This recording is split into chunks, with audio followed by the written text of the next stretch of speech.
the secret to building generational wealth.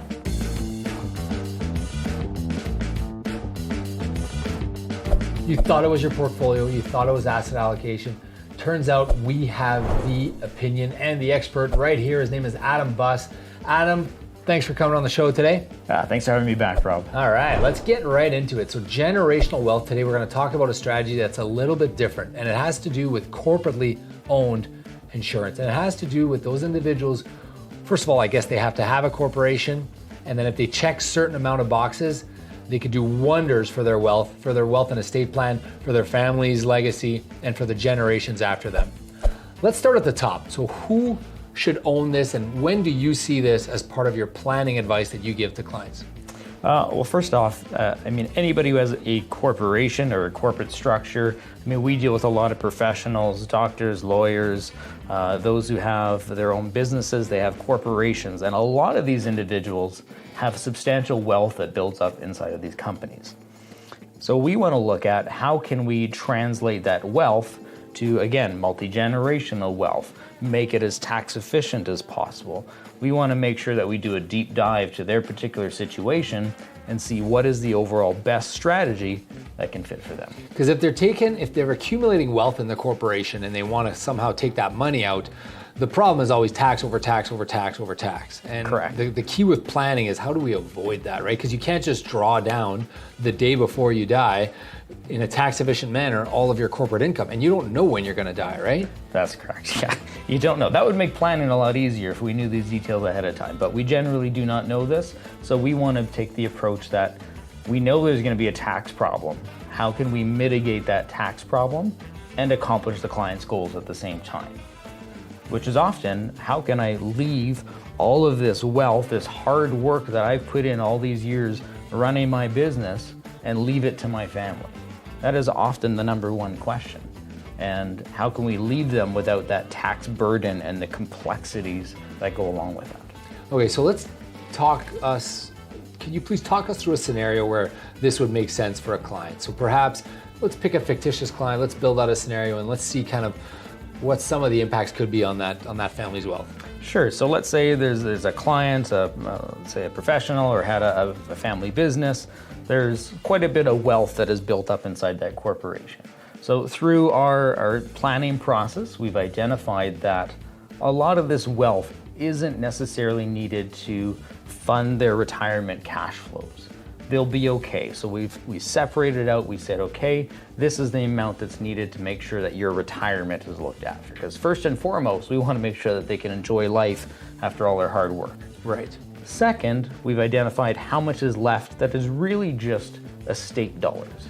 And how can we make those estate dollars grow and transfer as whole as possible to the next generation?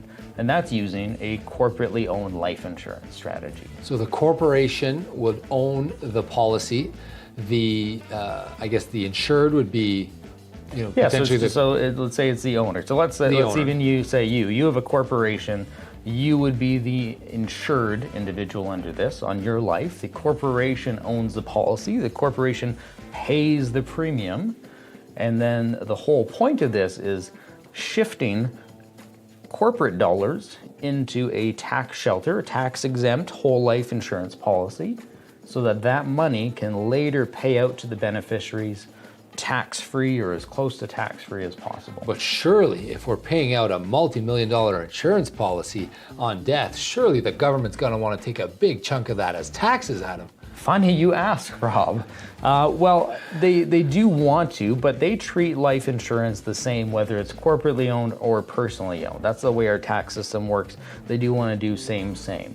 Life insurance proceeds are tax-free in Canada, so that's number one. So when it pays out to the corporation, that keeps that characteristic and keeps it tax-free. How, might you ask? Well, that goes through the capital dividend account. Now, this is the nitty-gritty, boring accounting details, but it is important to know that the life insurance flows tax-free after you pass away to the corporation, and then the corporation can flow all or most of those funds out to your beneficiaries tax-free as well. The CDA, one of the most important things in all this, and you're right, it is kind of accounting mumbo jumbo, but you do want to understand how it's coming out, how this loophole works. So the ideal client would obviously have their corporation, so the corporate money comes out before it's being paid to me. So we're avoiding a layer of tax there, Correct. Obviously. So it's kind of pre-personal income tax dollars. Corporate dollars goes into the policy. It goes in, pays for the policy. You could kind of top it up. You could do it over 8 years or 10 years or 15 years. And the entire proceeds, or most of the proceeds in some cases, come out completely tax-free for the estate. That's right. So instead of the estate having to cash out the portfolio and pay tax maybe on capital gains inside the portfolio, pay tax on a dividend distribution to the estate, pay tax on the increase in value of your shares, that's like 1, 2, 3 potential layers of tax that are going to be involved just to get your hard-earned money out of the corporation to your family. I love it. I And love there's a that better way to do it. I love that we're finding loopholes. I love that you're thinking, you're putting your thinking cap on, you're trying to figure out ways to benefit the client. And it's part of what you do here as our wealth and estate planning specialist. You've been doing it for a lot of years. You are the best in the business. You commit, you focus, and you care at the absolute most that I've ever seen about the end result and the planning result for the client during their retirement, after, while they're working, during their retirement, and on death. And that's what I love, is the solutions that you bring and you provide. So I love to see the approach that you bring to that, Adam. And where would you say, like someone who's watching this, where should this begin? How do you start this process? I mean, with any strategies, with any recommendations, ideally it's coming from what we do here, which is a full comprehensive financial plan for our clients, where we can identify what are their goals, what are their objectives, what do they need in retirement, and what is the potential tax problem that we can help solve. I love it. So proper planning leads to proper potential solutions, and then just a wealth of generational, multi-generational wealth that can get transferred from an individual to the next generation tax-free, and I love to see that. So there you have it, guys. The number one tip for transgenerational wealth and transferring wealth from one generation to another through a corporately owned insurance strategy. You heard it here first, guys. Thanks for tuning in. Adam Buss, Head of Wealth and Estate Planning, Rob Tetrault, Head of the Tetrault Wealth Advisory Group. Thank you for tuning in, guys. We'll see you in the next video.